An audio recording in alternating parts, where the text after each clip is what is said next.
And so our first student is Justine Hill, and she participated during summer 2020, so last summer, on the UW Circle of Care for Global Health and Human Rights in Spain, Morocco, and Nigeria virtual program. And so Justine, I'm going to turn it over to you. Would you please share a little bit about your experience and perhaps a little bit about why you decided to participate on this program? Yeah, thanks so much, Brett. Hi, everybody. My name is Justine Hill. As it says up here, I completed the UW Circle of Care for Global Health and Human Rights in Spain, Morocco, and Nigeria last summer. A little bit more about me. I'm a junior right now at Madison studying neurobiology with certificates in global health and in gender and women's studies. So through this program, we traveled virtually to 3 different countries, Spain, Morocco, and Nigeria. And myself and 8 students met with NGOs, service providers, and survivors to facilitate conversations around international trafficking, mainly using survivor narratives and having survivors teach us through trauma-informed techniques. And this included a lot of use of the arts, so audio, visual, and performance arts to kind of facilitate this discourse. So initially I was drawn to the program before it was virtual. I had heard about it and I was really interested, but I actually had found that I was a bit overwhelmed with the time commitment and the financial commitment. And so when I found out that it was virtual this summer, I actually was very excited. I kind of felt like it was a perfect opportunity. So by being virtual, the financial cost was cut down a lot. And it also allowed me the opportunity to balance other like life commitments and work commitments with studying abroad, which was a great opportunity and experience. And then additionally, it was COVID summer. And so just in general, I was looking for a time to spend or for a way to spend my time meaningfully. So this presented a great opportunity in that sense. But that kind of brings me to my next point, which is I was a bit nervous going into it about this idea of attending this virtual study abroad and then disconnecting after some emotionally intense conversations. We were learning about sex trafficking. So it can be pretty emotional conversations that we were having. And so I was a bit concerned about just disconnecting and going back to life and going to work that afternoon and kind of how that was going to play out. But what I actually found was, first of all, my course leaders were very supportive. They were constantly available for students to reach out. We had a group me message going and they felt very accessible in that way. And then another thing that was a source of personal growth in this experience for me was actually using some of those same art-based techniques to reflect on my own and take the personal time after I disconnected to, draw through what I had learned about that day and those kinds of things. So I felt like I was provided the toolkit to really engage after I disconnected and really process information in that way. And so this brings me to a point as well about encouraging students that are going to be really engaged and passionate about their program, because I think that it can be easy in some senses if you're not being held accountable in the same ways as if you're actually somewhere to kind of disconnect and log off and stop thinking about it. And so I think it should be a program that you're very passionate about and that that you really meaningfully want to devote your time to. So then another thing I wanted to touch on was just the technicalities, I guess, of connecting virtually. And there was only a few times where we had, and this was the first time they'd ever done it virtually too, but there's only a few times when we ran into like technical difficulties. And I will say actually that although these kind of delayed our meetings sometimes, this also provided an opportunity for me to see how hard like the people were working, including the course leaders and also really the NGOs that we were working with to open up these spaces for us to have these conversations. And so in this way, although sometimes like it was only a couple of times, but our meetings were delayed, I actually felt more engaged in the end because it was so obvious the effort that people were putting into going out of their way, fighting through these technical like battles, just so that we could have the space to have these conversations and learn from survivors. And so that was actually really powerful for me. And then the last point that I wanted to touch on was about connecting virtually more in the sense of making that human connection and creating relationships. Because I didn't know anybody, and most of the people, I think everybody in my abroad group didn't know each other going into it. And so I was a bit nervous about kind of working through that alone, whereas in the in-person setting, I would have been like thrown into this group, you know? But we did a lot of small group work, and we also conducted one of our main parts of the program was conducting a final project where we worked with small groups. And I actually got to know my small group very well. We almost met in person in Madison, but then just decided against it because of COVID. But we were at that level of connection. You know, we were talking every day, had this kind of Zoom meetings going on. So we got almost face to face.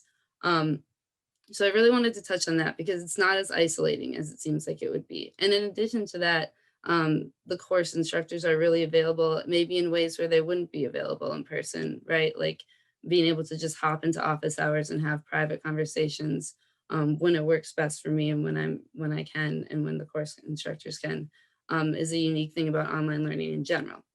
And then lastly, making these human connections kind of with the overall circle of care, working with the local communities and working with the survivors and NGOs. I actually found that I think in some ways I would have been nervous and probably a little bit awkward in person going into these deep conversations. And although there might have been an element of human connection missing, I can't really relate it to the I didn't have the personal experience. I think that like being online actually served as like kind of minimizing that barrier and making me feel like I was comfortable to ask questions in a unique way. So yeah, I think that kind of concludes my presentation. I look forward to the Q&A, and thanks everybody for attending today. Thank you so much, Justine. And so if you do have any questions for Justine, like she said, please enter them into the Q&A and we'll be happy to get to those after our next presenter has finished. And then I just want to add in a note there that the program that Justine participated in, the UW Circle of Care for Global Health and Human Rights in Spain, Morocco, and Nigeria program is being offered again during summer 2021. So just in a couple months. And it has an application date of April 2nd. So next week, Friday. So if you have students that are interested, please direct them to the program page to work on the application. But otherwise, I am going to turn it over to our second student, who is Reagan Beyer, and she is currently participating on the Wisconsin in Washington internship program. Reagan, can you tell us a little bit about what you are currently experiencing this semester? Yeah, absolutely. Thank you so much for the invitation to speak with you all today. I'm very happy to share my experience with the virtual Wisconsin and Washington program. So before I kind of get into my experiences, I'll talk a little bit about myself.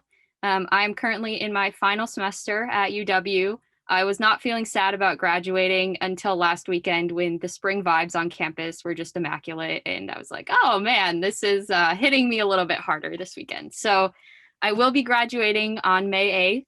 I have majors in biochemistry and political science, as well as a certificate in global health. And I'm really passionate about domestic health policy reform. I do also have a passion for clinical medicine. I am applying to medical school this coming cycle, so working on my application materials right now. But in my gap year, I'm looking to pursue health policy, and that's really where the Wisconsin and Washington internship program comes in. I was accepted to this semester's program, so I'm currently participating.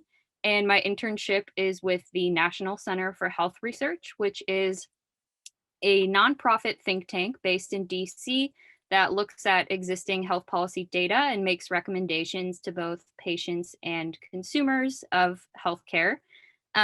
We currently have comments going out to the United States Preventative Health Services Task Force on draft recommendations. Our senior staff also testifies at public FDA hearings, so I get to help prepare some of our materials for those things.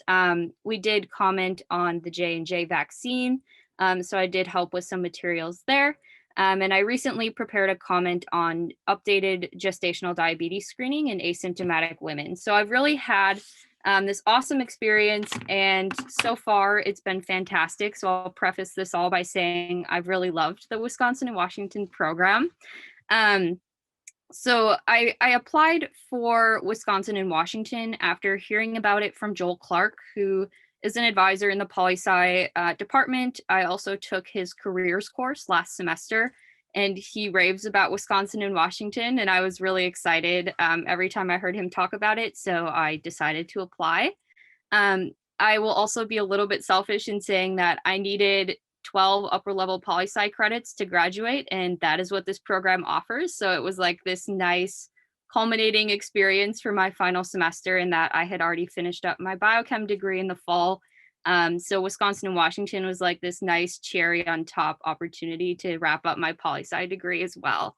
And that's really what pushed me to apply, is that it fulfilled requirements that I needed. I was really excited about the opportunity, and I felt like it would set me up really well for my gap year, in that I wanted to pursue policy in DC before entering medical school. And so that's kind of where I'm at right now. Some knowledge or some skills that I feel like I've gained during the program certainly come from the academic aspects as well. So through the Wisconsin and Washington program, we take a current issues and public policy course / professional development style course, and that's with Bola, the WIW coordinator. We also take a foreign policy course from an ambassador in residence, Ambassador Don Planty. So learning about current issues in foreign policy. And then lastly, we have a campaigns, media, and governance course taught by Sam Cornale, who's actually was just named the executive director of the Democratic National Committee. So very high up, very well connected. And because of that, we get a lot of fantastic guest speakers for the course. And that's my favorite aspect of the course so far. We did get to hear from some really awesome people, including Hillary Clinton's campaign manager, Robbie Mook. And then we also are going to be hearing from Donna Brazil tonight, who's this really, she was formerly the head of the DNC, and she does a lot of consulting work now. So certainly I think the virtual format has allowed for us as cohort members to hear from some seriously awesome people. I am so excited for pretty much every class. It's fantastic.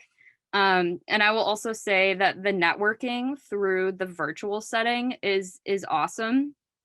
As part of WIW, we are paired with a mentor who works in DC and has similar interests. And so I was actually paired with someone who works for United Health Group, and she has kind of helped me navigate networking in the DC space. And because of her, I actually applied for a position that I have an interview for after this panel. So the networking aspect has really kind of set me up nicely for my gap year. And I don't know that that would have been possible if this wasn't a virtual setting, just because I can literally pop in and out of Zoom meetings instead of having to, like take the metro in DC to get to a coffee shop. And that's like half of your day sometimes. So the virtual setting certainly has been fantastic for networking and hearing from some really amazing people in the DC area.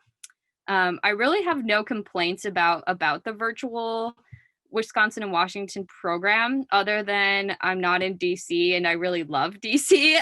So it's a little hard to know that I would have been living on Capitol Hill with some people from my cohort. I looked up where my internship is located, and it's about a block from the White House. So that was a little bit depressing for me to know that, I would have been living on Capitol Hill, walking past the White House every day. If I were there, I would have been seeing the cherry blossoms bloom in the tidal basin. So that's, not the happiest thought, but also I think about all the opportunities that I've been afforded because of the virtual program, and I'm uplifted again. Like I'm very happy with my experience, and I think it's overall been something that is probably one of my favorite aspects of undergrad. I'm certainly thrilled that I participated. And I'll echo what Justine said. It does not feel as lonely as you would expect doing a virtual program. I think there are 14 other people in my cohort. We have a Snapchat group chat that's like constantly just messages coming in. So we're all talking to each other. Some of us have been fully vaccinated. So those who were vaccinated actually met up in Madison like a weekend or two ago, just for drinks. And it was fantastic. I felt like I knew them all personally, but it was great to be able to see them in 3D. It's really a weird experience not knowing how like tall someone is, and then you see them in person for the first time and you're like, oh, so yeah, it's just been really great. I feel like I've made some lifelong friends that I'll certainly talk to once the program ends, and I'm happy to answer any questions that anyone has about my experiences. Great, thank you so much, Regan. The Wisconsin and Washington program is running virtually this summer, as well as during fall 2021. The application deadline has passed for both of these terms, but you may have students that are participating in these programs. So it's great to hear from your experiences, Regan. Jessa, I'm going to turn it over to you. Any questions that you want to loft at Regan or Justine? Yes, thank you both so much. You did a wonderful job of just talking about your programs and then highlighting some of the highlights, I guess. But we do have a couple questions. The first one is a great one from Sarah. And she just says she's curious about whether your hunger or desire for a study abroad experience has been filled by these virtual experiences, or if engaging in these virtual programs has only deepened your desire to participate in a more traditional or like true on-site study abroad experience. Justine, maybe you can start. Yeah, that's a great question. I would say that I do still have the desire to go somewhere. I think that there is a lot that I gained from my program, and yeah, overall, but yeah, I don't know. I do still kind of want to go somewhere. Yeah, I think for me, I was supposed to participate in the microeconomics program in Ecuador for the global health certificate in January, but that was canceled. And I was pretty sad about that I wasn't going to be able to travel. So given that I am a, second semester graduating senior, I don't really have the opportunity to do another study abroad. But in terms of Wisconsin and Washington, I think it certainly like fulfilled what I was looking for in the program and what I was hoping to gain from it. I mean, it made me want to go to DC. There's probably like a 95% chance that I'm moving there pretty soon after graduation. So in that way, I think, yes, I do want, this program made me want to be in DC for the coming year. Great. I also just wanted to. Oh, go ahead. I wanted to add really quick that I feel like doing one of these kinds of programs, like I did a 3-week kind of project, really focus-based program, would have made me probably want to go study abroad for a semester long term as well. I can't speak to that because I obviously didn't do it. But yeah, I would love to go somewhere for an entire semester now. I kind of feel like I've done a project-based thing, and I would love to just completely immerse myself somewhere for like months kind of thing. But I think in a lot of ways, I might have still felt that even if I had gone somewhere. So. These virtual programs are new to us as well. And so I guess I'm curious if you both were in charge of the study abroad office for the future as we kind of transition back to normal life and get back on board with in-person study abroad programs. Do you think, is this something that you would envision we still offer for students? Do you think it would sort of complement the in-person program offerings that we have? Would students be interested in doing virtual experiences, even if in-person programs were offered? I can kind of start. I think certainly when you're looking at a virtual setting, you're looking at accessibility. So Wisconsin and Washington fees were like half as expensive given the virtual setting. And that's not even like accounting for just how expensive it is to live in DC. Like there's a 10% tax on some things instead of 5. So Like you have just this increased cost of living in DC, as well as, you know, increased program fees if you're actually living there. So I think there's certainly an argument to be made for accessibility in a virtual program. My internship is unpaid, so I think it's been nice. I've been able to keep my part-time job that I have on campus where I can work remotely. I do clinical research, so I was able to get a work laptop and work from my home. So certainly probably wouldn't have been able to do that if I were living in DC. Um, and so I would say that there's definitely an argument to keeping some sort of virtual format just in terms of accessibility and cost for students who maybe are dissuaded from study abroad for those reasons. Yeah, I'm just gonna fully second that. I kind of touched on this a little bit in my presentation, I feel like, but yeah, I personally, um, even like accessibility in terms of overall cost, and then also like life commitments, and just kind of um, making that jump and that commitment to a study abroad program, um, just kind of felt like a lot for me. And this allowed me to balance keeping my job, same as Regan said, and seeing my roommates, and just keeping in touch with both kind of experiences. So I think it's a great way to not only be more accessible, but also allow students to balance, I guess, their experience with their life at home. That's great. That's great. And maybe you could both comment on what was the biggest, or I guess what was your favorite part of your program, and then what was kind of the biggest challenge that you experienced?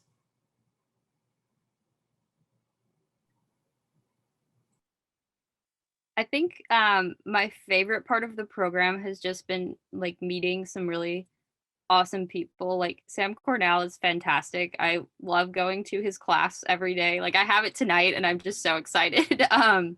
And just like meeting my cohort members. We're all super like motivated, passionate students. I know some people like hate group projects, but group projects in the Wisconsin and Washington program are amazing because we're all like the type of people who like want to help. We're not going to be those slackers. So it's been really nice to have like a committed cohort of people who are like-minded and passionate about making a difference in DC. So yeah, that's kind of what I would say. And I would say that um, just I went into the program curious to learn about gender-based violence because it's something that I'm passionate about understanding, and it just has fueled the fire. I just know that I'm very committed to this kind of fight now, and this experience definitely um, has just like clearly added to that. And then in addition to that, I learned a lot about how to kind of use art and in different unique ways to have conversations. And I'd like to go into a career in healthcare as well. And so I think that those skills in getting to like the narrative behind an individual, and hearing about how their experiences have shaped them through ways that don't risk as much re-traumatization is really important for me. So I'm definitely going to take those skills wherever I go. That's great. And then one additional question for you both. Did you have other classes that you were taking, or I'm sure you had some other type of commitments? Maybe you could just talk about kind of your schedule and how that worked with the virtual program. Yeah, so I work a part-time job on campus about 15 hours a week-ish. During this program, it's probably been down more to like 12 hours a week. I'm also on a leadership board for a student org, so I've been doing that while I've been participating in the program, and that's like probably like a 4-ish hour commitment per week. And my internship itself as part of the program is about 30 hours a week. And then on top of that, we have class for the Wisconsin and Washington program, which is equivalent to 12 credits. And then we have some events that we attend on Monday nights for like an hour and a half. So That's kind of an overview of what I've done, but I haven't felt overwhelmed by it. I'm still able to work out 3 to 4 times a week. It's been a little bit easier now that it's nice out and I can work out outside instead of having to go to the gym. Um, but yeah, I feel like I've been able to balance everything, and I haven't only been doing Wisconsin and Washington. I've been doing other stuff on campus as well. Yeah, in a similar way, I definitely was able to balance having a job over the summer with participating in this program. Basically, we would do the program in the morning until like early afternoon, and then I work at a restaurant, so I would go pick up my shift at 5 or so. And work at night. And then towards like I think in the last week of the program, I also started started the process of becoming CNA certified. So I was taking online classes for that. And it got a little hectic there for a second, but I was able to balance it all. And yeah. That's great. Okay, also I was fibbing. We have one more question for you both. What advice, just in general, would you give first year students who are thinking about studying abroad? I guess just based on your experience as a student and with these programs that you've had, just general advice. I would say it's okay to be disappointed if your program is not in person, but I also wouldn't be discouraged by it. So, like the contrasting D words, but you can be disappointed, but I wouldn't be discouraged from pursuing virtual study abroad. It's been an amazing experience for me, and it's only brought me good opportunities. So, yeah, that's kind of my advice. Definitely, you have to work a little bit harder in the virtual setting to make more meaningful connections. But I think that goes for just life in general in the virtual space. I don't think that's exclusive to study abroad, but just keeping that in mind when you're starting a virtual program is something to be aware of and conscious of. And I would say that this experience was so meaningful for me, even though it was virtual. I remember I was thinking for a second about if I should just take a course or if I should do this program. And I was like, why would I not do this program? And so if you're making that kind of decision as a student, whether you're going to take summer coursework or engage in one of these programs offer an amazing and unique learning opportunity. And I would really encourage participating in them. And I would also say that if you do a program that can be a little bit like as I touched on, emotionally intense, make sure that you're like putting into your day time to reflect just individually, even if it's not a part of the program. Because like I said, that feeling of disconnection and then just being like back to your life, it can be weird to get used to, and it is important to take the time to personally reflect on and process kind of what you've learned that day, and it'll make the program more meaningful as well.